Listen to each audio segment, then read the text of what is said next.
Ku Klux Klan rally in Anaheim erupts in violence. 3 are stabbed and 13 arrested. 3 people were stabbed and 13 others were arrested when a Ku Klux Klan rally in Anaheim erupted in violence Saturday. A small group of people representing the Klan had announced that it would hold a rally at Pearson Park at 1:30 p.m., police said. By 11 a.m., several dozen protesters had shown up to confront the Klan. About an hour later, several men in black garb with Confederate flag patches arrived in an SUV near the edge of the park. Fighting broke out moments after Klan members exited the vehicle. Some of the protesters could be seen kicking a man whose shirt read Grand Dragon. At some point, a protester collapsed on the ground bleeding, crying that he had been stabbed. Quigg is the leader of the Loyal White Knights in California and other western states, a sect of the hate group that aims to raise awareness about illegal immigration, terrorism and street crime, Levin said. They see themselves as a Klan without robes and model themselves after David Duke, the Louisiana-based former Grand Wizard of the Klan, Levin said. Levin said he was standing next to Quigg when a crowd of protesters swarmed the Klan members. Levin said he pushed the Klan leader away as the violence continued and a protester was stabbed. Levin said he asked Quigg, "How do you feel that a Jewish guy just saved your life?" "Thank you," the Klan leader replied, according to Levin. A few minutes later, a crowd of about 100 people cheered when police handcuffed Quigg and one of his followers.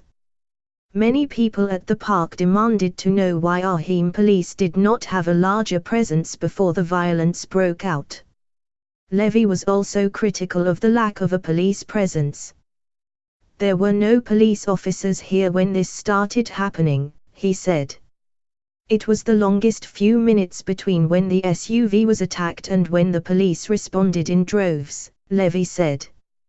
Martin Bierostro said a friend, whom he would identify only by his nickname, Fuzzbuzz, was wounded when one of the Klan members began using a flagpole as a weapon to fend off the crowd surrounding their vehicle.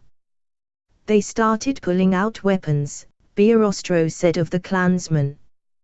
"One of them had the flag, the American flag, with the pointed top, and I think that's what got my friend. It's a serious wound. It wasn't like the blood was dripping out.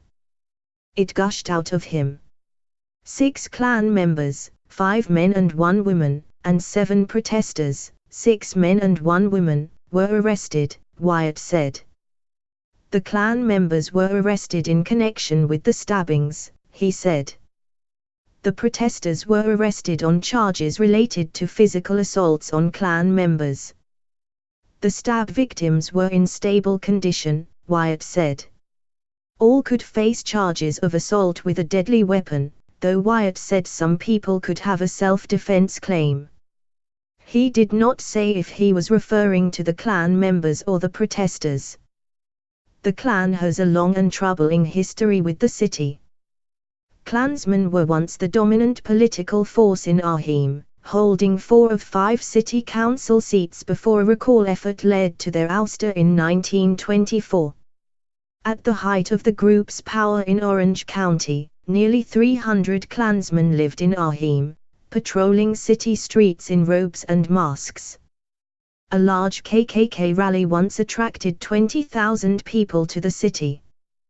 KKK activity nationwide has decreased dramatically in recent decades, according to the Southern Poverty Law Center, which estimated the group has between 5,000 and 8,000 members across the country.